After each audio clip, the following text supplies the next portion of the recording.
আপনাদের মাঝে নিয়ে এসেছি।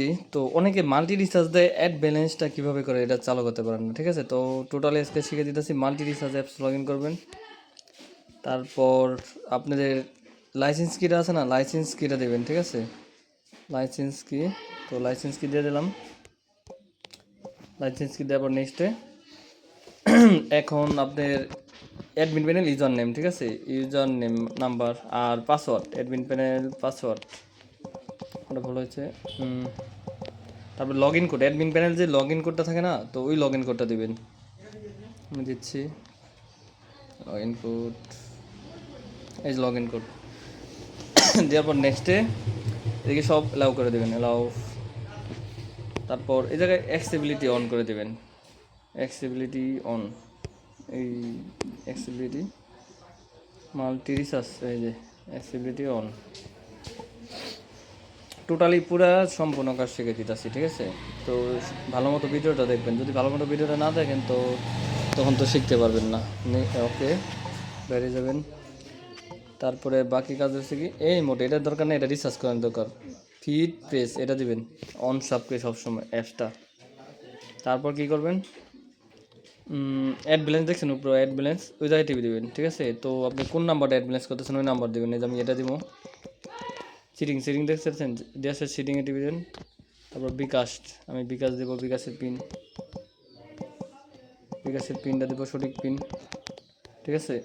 বিকাশ পার্সোনাল, আমি বিকাশ পার্সোনাল তো পার্সোনাল সেটা বললাম। বিকাশে কত টাকা আছে ওরাও দিতে হবে, সিম ব্যালেন্স মানে বিকাশের ব্যালেন্স। কারণ আমার সাপোজ 20 টাকা আছে, কারেন্ট ব্যালেন্সই দিতে হবে জায়গায়। আর টলার্সে দেবেন 30, ঠিক আছে? টলার্সে 30। আর টলার্সে যদি 50,000 দেন তো সেই ক্ষেত্রে আপনার বারবার কী করতে হবে, মানে করতে হবে না যে আপনার বিকাশে নিয়ে 10,000 টাকা আছে, কে অ্যাডভান্স করলো আপনি সরালেন 500 টাকা, কোনো সমস্যা নেই, বারবার ঠিক করতে হবে না যদি 50,000 দেন। আর যদি 30 দেন তো 30 দিলে কী হবো, যে আপনার অ্যাকাউন্টে এখন 10,000 আছে, এখন 500 টাকা সরালেন, পরে যদি কি অ্যাডভান্স করতে যান হইব না। কারণটা কি, তখন আবার যদি 500 টাকা সরান আপনার ব্যালেন্স কত আছে 9,500, তো ওই আবার মডেম লিস্টে যায় বা এই জায়গায় যায় ওই কারেন্ট ব্যালেন্সটা লিখে দিতে হবে, এই জায়গায় সিম ব্যালেন্স আবার 9,500 এইভাবে লিখে দিবেন। যদি লিখে না দেন তাহলে কিন্তু অ্যাড ব্যালেন্স হবে না, ঠিক আছে? তো দেওয়ার পরে যে দেন, আমি সেভ দিলাম সেভ দেওয়ার পর ওকে ডান, এখন কিন্তু হয়ে গেছে। তো এখন আপনার ইউজার অ্যাপসে আপনি যা দেখেন যে আপনার যে নাম্বারটা দিচ্ছেন ওই নাম্বারটা শো করে কিনা, যদি শো করে তো কারেন্ট ওকে আছে। তো এটুকুই কাজ। আরেকটু কাজ আছে, এই দেখছেন এই যে সার্ভারটা, এটা অন রাখতে হবে সবসময়। এটা যদি অফ হয়ে যায় তাহলে কিন্তু আপনার অ্যাড ব্যালেন্স হবে না, এটা মাথায় রাখবেন। আর কোনো কাজ নেই, হ্যাঁ ওকে। হ্যালো গাইজ, তো আজকে আপনাদের মাঝে নিয়ে এসেছি। তো অনেকে মাল্টি রিচার্জ দিয়ে অ্যাড ব্যালেন্সটা কীভাবে করে এটা চালু করতে পারেন না, ঠিক আছে? তো টোটালি আজকে শিখে দিতেছি। Multi recharge apps log in করবেন। তারপর আপনাদের লাইসেন্স কিটা আছে না, লাইসেন্স কিটা দেবেন, ঠিক আছে? লাইসেন্স কি, তো লাইসেন্স কি দিয়ে দিলাম। লাইসেন্স কি দেওয়ার পর নেক্সটে এখন আপনার অ্যাডমিন প্যানেল ইউজার নেম, ঠিক আছে? ইউজার নেম, নাম্বার আর পাসওয়ার্ড, অ্যাডমিন প্যানেল পাসওয়ার্ড, ওটা ভুল হয়েছে।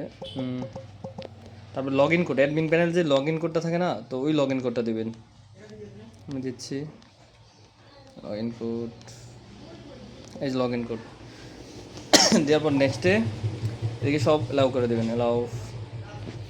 তারপর এই জায়গায় অ্যাক্সেসিবিলিটি অন করে দেবেন, অ্যাক্সেসিবিলিটি অন, এই অ্যাক্সেসিবিলিটি মাল্টি রিচার্জ, এই যে অ্যাক্সেসিবিলিটি অন। টোটালি পুরা সম্পূর্ণ কাজ শিখে দিতেছি, ঠিক আছে? তো ভালো মতো ভিডিওটা দেখবেন। যদি ভালো মতো ভিডিওটা না দেখেন তো তখন তো শিখতে পারবেন না।